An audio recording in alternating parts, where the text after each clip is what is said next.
exceptions being Russell Westbrook, Steph Curry, who even then, Steph Curry in his two MVP seasons would go through stretches where he just looked like he didn't care as much, which... that happens when you win 73 games. Yeah, and it's really hard with the length of the NBA season and to have this like total non-parity in the NBA where there's a few teams that are just really, really good and then everybody else. For these guys to get up and suit up every day, and it's got to be tough for LeBron. He's been doing it for, 14 years now? Mm-hmm. It's got to be tough for him, knowing he's the best player in the NBA, just going into every day like a job. Like, you don't want to go into work every day. I don't want to go into work every day. But it's something these guys have to do, and yes, they are getting a much bigger paycheck than we do. But to get in there... I don't know. I make quite a bit of money from Learfield. To get in there and just suit up every night, and just the strain it takes on you mentally is just not an easy thing to do, and good for them. Giannis, though, man, that guy's ridiculous. Do you have his numbers up? I do. And again, if Giannis did this over an entire season, may not be the best year ever, but it would be darn near close. 31 points... 9.9 rebounds, so just a tick under 10. 5 assists, 1.7 steals, 1.4 blocks. And, that's the underrated thing about both Giannis and LeBron. I mean, if you're getting over a block and a steal a game, you are doing everything right defensively, unless you're just totally gambling for that. But they're not. LeBron James has been known to take some plays off defensively the past couple of years, and it's okay because he's now over 30, like you said, he's in his 14th NBA season. But Giannis, I mean, he is a defensive maestro, so over 3 blocks plus steals per game combined. And then shooting 58% from the field, only 33% from the three. That's kind of his one area in his game that needs work. But and he's young. He's young. He has time to become a really good three-point shooter. Exactly. He is barely older than me. Yeah, and he is an absolute... The reason they call him the Greek Freak is because, 1, he's Greek, and 2, he is in a league full of athletic freaks. If you look at... Maybe the two guys you look at and say, how is this even possible that a human being can do this? I would say Giannis being as athletic and spry and springing at 6'11" and just having the longest arms I've ever seen, and being able to do the things he has, and then Kristaps Porzingis at 7'3" to be able to take guys off the dribble and nail threes. And he looks like an awkward teenager. He does, and he's averaging 29 points per game. So both those guys, young studs in the NBA. If anyone, and look, I don't want to throw anyone under the bus.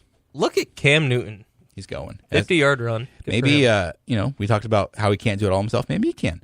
Not to throw anyone under the proverbial bus. And I won't mention names, but someone on Facebook that I am friends with he's kind of a wet blanket about the NBA. He's like, if you think the NBA is better today than it is in the 90s, you're an idiot, pretty much. If you watch the NBA today and you see the young stars like Giannis and Kristaps Porzingis and in my opinion, probably going to go down as the greatest player in NBA history in LeBron James, you look at the way that Golden State plays, the way that San Antonio plays, even without their star in Kawhi Leonard, just numerous young stars around the league. The intrigue that is the Houston Rockets now integrating Chris Paul, obviously, who's been out with an injury and will continue to be for a few more weeks. The intrigue in New Orleans, can the Twin Towers make it happen? The Clippers playing out of their minds without Chris Paul, Blake Griffin maybe have an MVP caliber season. The intrigue in Minnesota and Oklahoma City, integrating all of that. If you see that and say, oh, yawn, boring, do they play defense? You are, I don't know, you're wrong. You're absolutely wrong. The NBA, in my opinion, is as good as it's ever been. And just because the Warriors are, a shoulder length above everyone else, that is nothing on anyone else. That is the fact that the Warriors are playing the best offensive basketball that's ever been played in NBA history. They're averaging over 120 points per game. And they haven't looked incredible this year. Yeah, exactly.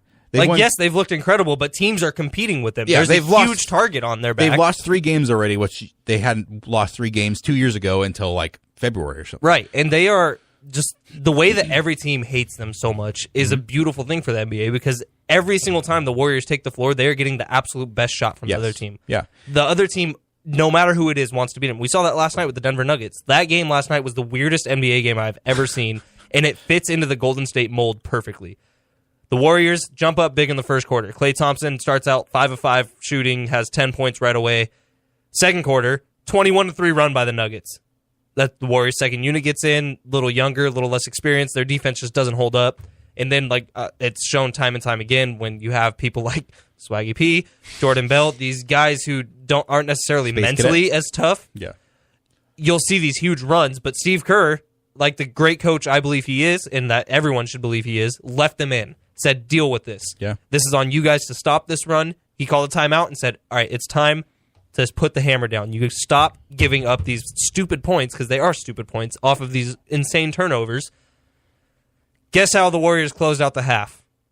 A huge run. They take the lead before halftime and then come out in the third quarter and outscore the Nuggets by 22 points. So it's just, this is the Warriors, their mold. They get teams tired, they let them think they have a chance, and then they just come back and dominate them. And then by the end of the game, it wasn't even close, and the Nuggets had a 20-point lead.